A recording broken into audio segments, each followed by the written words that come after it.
Hi parents, in this video I'm going to be going over some of the specific information that pertains to those students who have chosen our virtual option.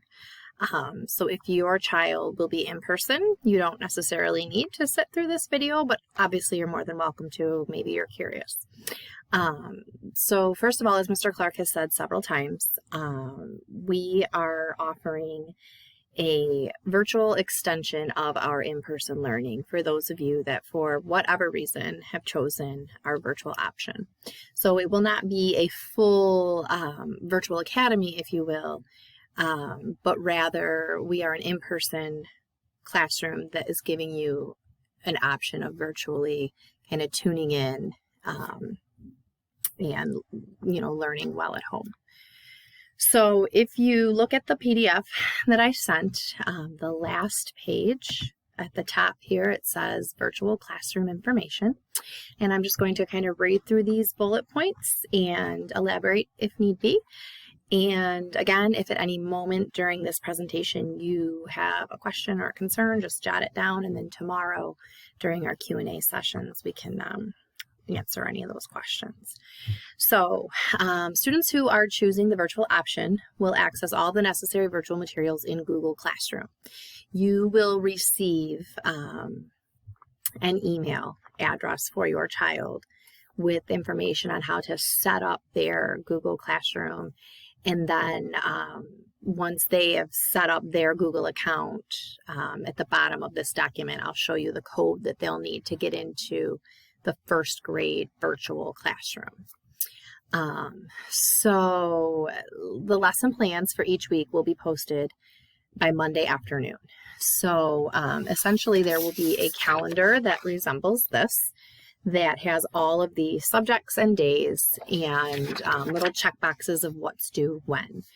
And that calendar will be posted by Monday every week. So that will have everything for the week.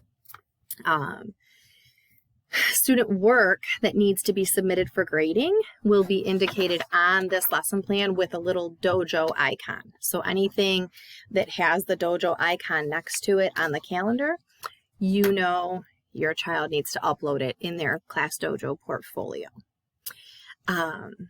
All assignments should be uploaded into the Class Dojo portfolios, and they are due by 3 p.m. the following school day. So, for example, on Monday, by the end of the day, I will have posted all of the teaching videos for Monday's lessons. So your child will not necessarily get to those on Monday. They may access those Tuesday. So it might be like a day behind, if you will. So any of the assignments on Monday's lesson plan will be due by Tuesday, 3 p.m. Anything on the Tuesday lesson plan are due by Wednesday, 3 p.m., Wednesday by Thursday, 3 p.m., Thursday by Friday, 3 p.m., and then Friday's work on the weekly schedule will be due by the following Monday, 3 p.m. So it's by the following school day, 3 p.m. Recordings of the lesson will be posted daily by the end of each day. So when your child logs into their Google Classroom, they will see each of the subject areas listed as topics, and then any videos that pertain to those particular subjects will be posted with the assignments. There might be some things on the plan that don't require an instructional video. They're still, work that your child has to do, but all of the videos will be posted by the end of each day. So all of the physical, tactile worksheets and pages and things that your child will need will be available for pickup on Mondays. There will be a designated spot in front of the office where you will come in. You'll be able to take the materials your child needs. And if there's anything that does need to come back to school, that'll be your chance to turn it in as well. Be sure that you're checking the lesson plan daily. If you print off this calendar at the beginning of the week, that's awesome. But sometimes things happen and we maybe take longer in a certain subject and don't get to something, or we have to rearrange the schedule for a number of reasons. So always make sure that even though you have that calendar as kind of a guide of the week's lesson plans, you're still checking each day to see if there's any updates or changes. In the event that one of the teachers is absent, there may not be available videos for that day. So this is probably very rare. But basically, Mrs. Hatkoff and I will be working together to teach the lessons to the virtual learners. So at the bottom of this page, you'll see she'll be doing some subjects. I'll be doing others. We both have children at home. And if, God forbid, we have to take a day off to be home with one of them because they're ill, or if for any number of reasons we are not here that day, there may not be videos posted. And we would let you know that ahead of time. No videos for today, here's the work, and so on and so forth. But pending for no other reason, the videos will be there by the end of the school day.